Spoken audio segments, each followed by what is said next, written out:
Հայաստանում 300,000 նոր աշխատատեղ ստեղծելու և արդյունաբերություն զարգացնելու մասին։ Եթե քաղաքական դաշտում հայտնվում են մարդիկ, որոնք ասում են, որ կստեղծեն X թվով աշխատատեղեր, անկախ հայտնած քանակից, ապա քաղաքացիները առաջին հերթին պետք է տան հետևյալ հարցերը. Նախ, արդյոք կա այդ չափի գործազրկություն, այսինքն այդքան մարդ երկրում, որ կարողանա այդ աշխատատեղերը զբաղեցնել։ Հաջորդ հարց, սա ամենապրիմիտիվ հարցն է դուրս։ Հաջորդ հարց, որտեղից են գալու այդքան ներդրումներ։ Մյուս հարցը, որոնք են թիրախավորված շուկաները։ Մյուս հարցը, որն են այն ոլորտները, որտեղ Հայաստանը կարող է մրցակցային առավելություն ունենալ։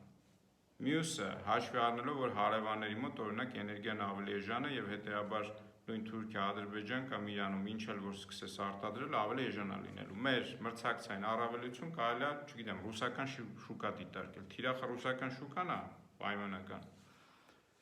Մյուս հարցը, բայց սա էս մյուս հարցը ամենագլխավորն է, համաշխարհային բանկը ունի հետազոտություն, ըստ որի ներդրողների շրջանում բազմաթիվ օտարերկրյա ուղղակի ներդրումներ անողների շրջանում հարցեր են տալիս, ասում են, որն եք ինչ ֆակտորներ եք գնահատում, երբ որ գնում եք օտար երկիր ներդրում եք անում։ Ուրեմն ուշադրություն, պատասխան, որ հնչում է առաջին, սոցիալ-քաղաքական կայունություն։ Հիմա այս հիշեք մի պահ հետ գնանք ներդրումների ծավալի մասին մի երկու բան ասեմ։ Ուրեմն հետազոտություններ կա էլի համաշխարհային բանկի, որ ոլորտից կախված ասում է, թե մի անձի հաշվով ինչ ծավալի ներդրում է պետք անել առանց շրջանառու կապիտալի, այսինքն ենթակառուցվածքներ սարքես, արտադրությունը հիմնես, չգիտեմ, սարքեր, սարքավորումներ եւ այլն, կախված թե ինչ ոլորտ է, օրինակ թեթև արդյունաբերությունում ավելի քիչ ներդրում է պետք, պայմանական երկրից կախված է նաեւ փոխում դա, պայմանական $10 միլիոն, օրինակ հետազոտություն կար, կարդացել եմ վերջերս 10 միլիոն ենթադրենք Թունիսում ասում են ներդրում անես 300-350 աշխատատեղ է ստեղծվում թեթև արդյունաբերության ոլորտում, օրինակ հագուստ կարել է։ Այդ նշանակում է մի հոգու հաշվով մոտավորապես $30,000 փող է պետք ներդրում անել, որպեսզի այդ մի աշխատատեղը ստեղծվի, էլի շրջանառու կապիտալը սրա մեջ չի մտնում, բայց բժշկության մեջ օրինակ կրկնակի ավելին է պետք, այսինքն բժշկության մեջ եթե 10 միլիոն ներդրում ես անում, մոտավոր 150 աշխատատեղ է ստեղծվում։ Մենք խոսում ենք մշտական աշխատատեղերի եւ ուղղակի աշխատատեղերի մասին, որտեղ այդ աշխատատեղերը ներդրումները նաեւ անուղղակի աշխատատեղեր կարող են ստեղծել, հա, հարակից։ Հիմա տեսեք, այսինքն ստացվում է, որ եթե մեկը ասում է, որ 300,000 աշխատատեղ է ստեղծում, ապա միջինում, որտեղ դրանք մի ուղղությամբ մի ոլորտում ու, չգիտեմ, 100,000 դրամանոց աշխատատեղեր չեն ելնելու, չէ՞ ենթադրաբար։ Հետեւաբար միջինում էլի ոլորտից կախված, որտեղ բարձր տեխնոլոգիա եթե լինի, մի հոգուն 100,000 առնվազն փող է պետք ներդրում անել, եթե ոչ ավել։ Շատ բարձր, ասենք ճշգրիտ տեխնոլոգիաների ոլորտ կա, մի անձի հաշվով մի աշխատատեղի $1 միլիոն ներդրում են անում ընկերությունները։ Միջինը վերցնում եմ ընդամենը $50,000։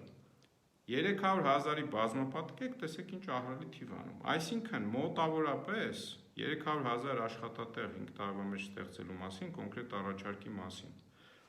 Հայաստանում 5 տարվա մեջ պետք է ներդրում արվի 15-ից 30 միլիարդ $, փող, օտարերկրյա ուղղակի ներդրում, որտեղ Հայաստանում այդքան ազատ կապիտալ չկա։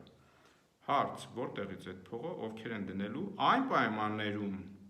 երբ ասում եմ նույն համաշխարհային բանկի գնահատականներով ներդրողը օտարերկրյա առաջին գործոնը որ նայում է սոցիալ-քաղաքական կայունություն, այսինքն այդ ներդրողը նայում է, եթե այս երկիրը ունի կոնֆլիկտ Ադրբեջանի հետ, որը այս տարածքները կորցրել, այդ Ադրբեջանը ասում է Հայաստանի սահմանադրություն փոխի, այդ Ադրբեջանը Հայաստանին ասում է այս տարածքը իմն է, այս քարը իմն է, այս ծառը իմն է, այս երկրի, այդ որ մի ներդրողն է գալու տեղ ներդրում անի։ Այս ամեն ինչը ինչ է հուշում։ Այս ամեն ինչը հուշում է, որ մեր խնդիրները քաղաքական են, այլ ոչ տնտեսական, եւ Հայաստանի Հանրապետությունում մինչեւ այս խնդիրները չլուծվեն, ոչ մի ներդրողը չի գալու միլիարդների ներդրում անի։ Իսկ եթե այդ խնդիրները պետք է լուծվեն Նիկոլ Փաշինյանի ձևով, այսինքն զիջումներով, Սյունիքը թուրքերին տալով, ընդհանրապես ինչ-որ տնտեսություն զարգացնելու բանով, հենա Նիկոլ Փաշինյանը անում է, էլի ինչ ենք ուզում էլ։ Մարդը անում է։ Ժողովուրդ ջան, կարդացեք, եղեք տեղեկացված, տնտեսագետներ, արձագանքեք, խոսեք։ Այս պետությունը բոլորինս է հավասարապես բոլորը պատասխանատու են նույնիսկ լրողները առկա իրավիճակի համար։ Լավ եղեք։